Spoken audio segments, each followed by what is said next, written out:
Assalamualaikum warahmatullahi wabarakatuh. Perkenalkan, saya Aulia Safira Ningrum dengan NIM 20026022 dari Program Studi Informasi Perpustakaan dan Kearsipan Fakultas Bahasa dan Seni Universitas Negeri Padang.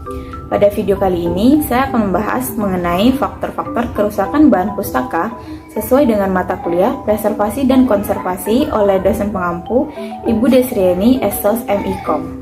Kerusakan bahan pustaka merupakan hal yang sering dialami oleh setiap perpustakaan, khususnya pada jenis perpustakaan dengan akses terbuka. Bahan pustaka yang menjadi koleksi perpustakaan merupakan aset, sehingga harus dijaga betul kondisinya agar tidak hilang ataupun rusak.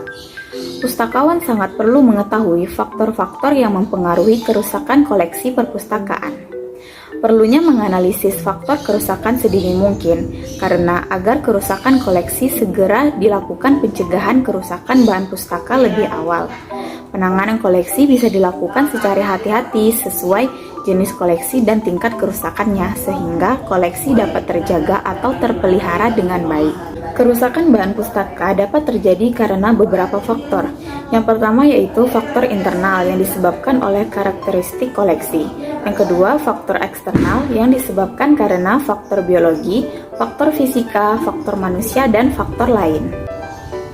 Berikut ini adalah beberapa faktor internal yang dapat merusak koleksi bahan pustaka. Yang pertama, senyawa asam. Kandungan senyawa asam di dalam kertas akan mempercepat reaksi hidrolisis. Makin cepat reaksi hidrolisis, maka makin cepat terjadi pelapukan pada kertas tersebut. Yang kedua yaitu lignin. Lignin adalah zat yang banyak terkandung di dalam serat selulosa pada kayu. Kertas yang banyak mengandung zat lignin dapat merubah warna kertas dari putih menjadi kuning kecoklatan dan kertas menjadi lapuk. Yang ketiga yaitu tinta. Tinta merupakan kandungan utama pada bahan cetak dan tulisan.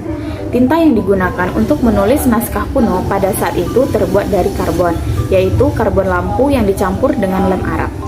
Tinta jenis ini permanen dan tidak pucat walaupun terkena cahaya teramat panas. Sedangkan tinta tulis yang sekarang digunakan untuk menulis adalah tinta yang dengan campuran besi yang mengandung ferrosulfat yang akan mengalami oksidasi, membentuk asam sulfat yang dapat membakar apa yang tertulis pada kertas. Yang keempat yaitu perekat. Pada proses pembuatan kertas digunakan perekat sebagai bahan tambahan untuk memperkuat kertas. Begitu juga perekat atau lem yang digunakan untuk proses penjilitan buku. Perekat dibedakan menjadi perekat natural dan sintetis. Perekat natural berasal dari tumbuhan dan binatang yang sangat disukai oleh serangga dan mikroorganisme. Perekat tersebut kurang stabil pada temperatur dan kelembapan atmosfer yang tinggi, sehingga dapat menyebabkan kehilangan fleksibilitas dan merubah perekat menjadi butiran, sehingga akan berpengaruh terhadap kertas.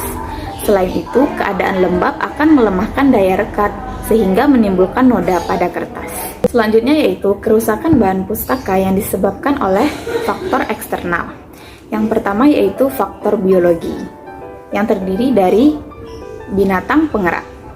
Tikus termasuk binatang pengerat, yang merupakan binatang perusak buku yang cukup sulit diberantas.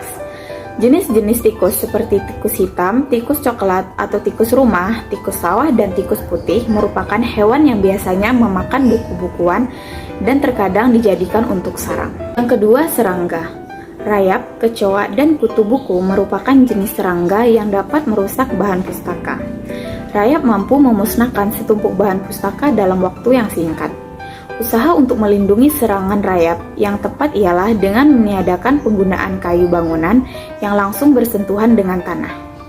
Dan kotoran kecoak yang berupa cairan dapat merusak keutuhan bahan pustaka. Sedangkan kutu buku lebih senang menyerang bagian punggung dan pinggir buku. Yang ketiga yaitu jamur. Jamur merupakan tumbuhan yang tidak memiliki klorofil. Jamur mengambil makanan dari makhluk lain sebagai parasit yang biasa disebut dengan sapropit. Sebagai sapropit, jamur menyebabkan kerusakan yang hebat pada bahan yang mengandung selulosa seperti kertas. Selanjutnya yaitu faktor fisika. Yang pertama yaitu debu. Debu dapat masuk dengan mudah ke dalam ruang perpustakaan melalui pintu, jendela, atau lubang-lubang angin perpustakaan. Debu yang melekat pada kertas akan menimbulkan reaksi kimia yang dapat meninggikan tingkat keasaman pada kertas. Akibatnya, kertas menjadi rapuh dan cepat rusak. Kedua yaitu suhu dan kelembapan udara. Suhu yang tinggi dapat mengakibatkan kertas menjadi rapuh dan warna menjadi kuning. Kerusakan kertas yang diakibatkan oleh suhu yang tinggi dapat menyebabkan perekat pada jilatan buku menjadi kering dan longgar. Yang ketiga yaitu cahaya. Kertas yang terkena cahaya langsung akan mudah rusak, berubah warna menjadi kuning, dan mudah rapuh. Untuk menghindari kerusakan tersebut, hendaknya perpustakaan menggunakan kain gorden sehingga panas atau sinar matahari yang masuk perpustakaan bisa diatur. Selanjutnya yaitu faktor lain. Yang pertama, manusia. Ternyata manusia, baik petugas perpustakaan maupun pembaca, dapat merupakan faktor perusak yang hebat. Banyak kerusakan yang bisa dihindari jika kita mengetahui cara pencegahannya. Kadang tanpa sengaja atau tidak sengaja, pengguna membuat lipatan sebagai tanda batas baca atau melipat buku ke belakang sehingga perekat buku lepas dan lembaran-lembaran buku akan terlepas dari jilidnya. Yang kedua yaitu bencana alam. Kebakaran atau banjir misalnya merupakan bencana yang bisa tiba-tiba terjadi. Kewaspadaan dan kesiapan itu penting sehingga diambil tindakan yang cepat dan tepat untuk bisa mengurangi resiko kerusakan apabila benar-benar terjadi. Misalnya menyiapkan alat pemadam kebakaran di setiap ruangan.